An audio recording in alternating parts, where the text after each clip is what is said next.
Welcome to Bevill State Community College Libraries. Today we're going to explore our online databases.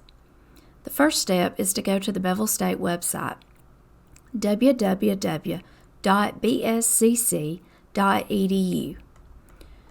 Once you reach this page, scroll to the bottom and click on Library. On the Library page, you'll notice a heading that says Library Quick Links.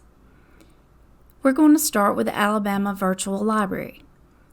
This is a collection of premium databases that have access to magazine articles, newspaper articles, journal articles, some excerpts from books, as well as some full text books. This is paid for by the state of Alabama. You can access this from home as long as you are logging in from within the state and you are not using satellite internet or your mobile phone data. Otherwise, you will need a username and a password, which can be provided to you from any of our campus libraries. Once you reach this page, you'll notice that you have the option to search by different age groups, and on the far right, you'll see All Resources. So when we click that, all of the databases that are available will appear.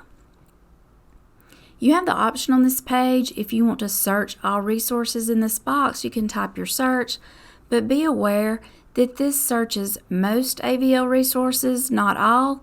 So if you want to make sure that you're searching all, you would have to actually click on Search Additional Resources and search each database individually. Okay, so let's start with the list of all databases. If you're not sure which database you want to use, you'll notice the circle in the bottom right-hand corner. If you'll click on that, a box will come up and it'll tell you what type of sources this database contains, as well as what topics are covered within the database. Academic Search Premier is a good database for any type of general research. So let's start with this. We're going to do a search for capital punishment.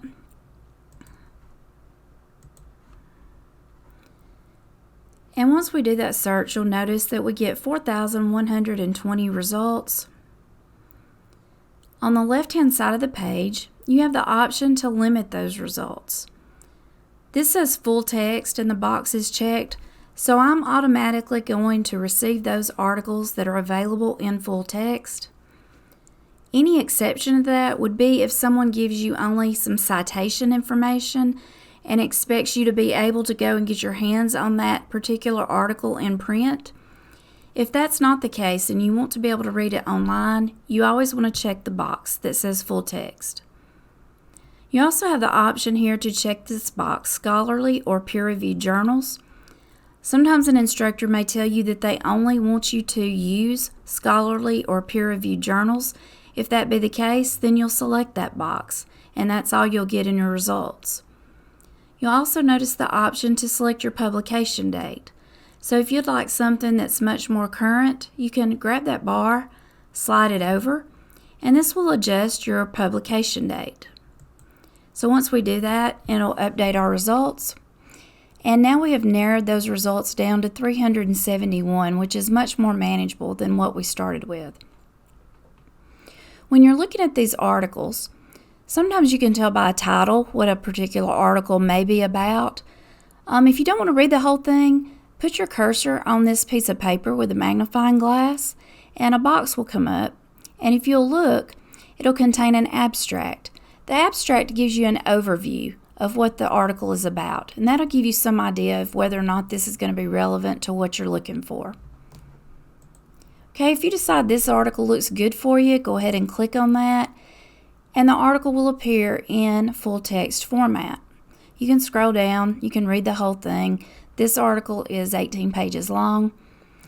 Notice over on the right hand side, once I've found this article, if this is something that I'm interested in, I can share this through my Google Drive, print it, I can email it to myself. We also have the option here of exporting this. This would be where you could save it to your flash drive or to your computer. And then above that, you'll see this piece of paper which says Cite. If you click on that, you'll notice all of the different citation formats appear. And this is the citation for this specific article we're looking at in each of these different citation formats.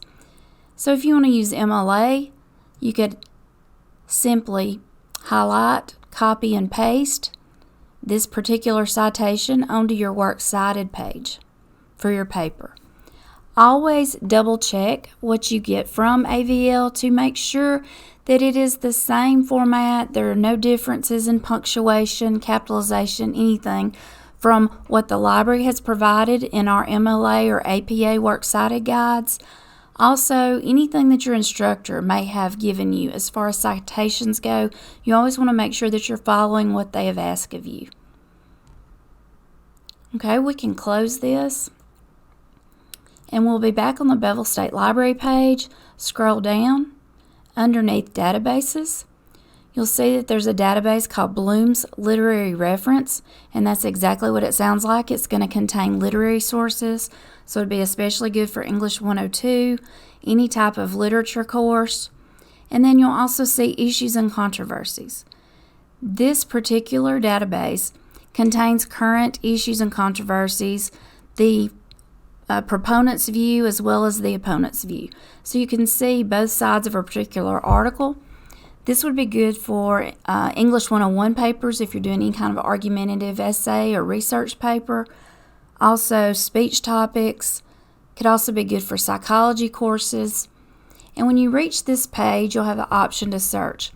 If you want to use Bloom's Literary or Issues and Controversies away from campus, you will need a username and a password. The username is Bevill, password is history, and that's for anyone who is not on campus. Again, we're going to do a search for capital punishment, and once I do that, you will notice the articles appear. And this is what I told you, supporters argue, opponents argue. It shows you both sides. You can scroll down, you can look at the different headlines, and if we decide this is an article that we're interested in, then we can scroll and read the entire article. And we have the same options with Page Tools. Click the drop-down box. You'll notice you have the option to print the article. You can save it to the folder. Download it would be downloading to your flash drive or to your computer. Sharing it, this is where you would email it to yourself. And then you also have a citation tool. Issues and Controversies only allows citations in MLA and Chicago style. If this is the article you choose to use, you could copy and paste this citation in MLA. And once again, always make sure that you double check against the examples that we have given you on the library page, as well as anything that your instructor may have given you. This was just a brief overview of using our online databases and what's available to you. If you have any questions, contact any of our campus libraries and we will be happy to help you. Good luck in all your research and let us know if we can be of assistance.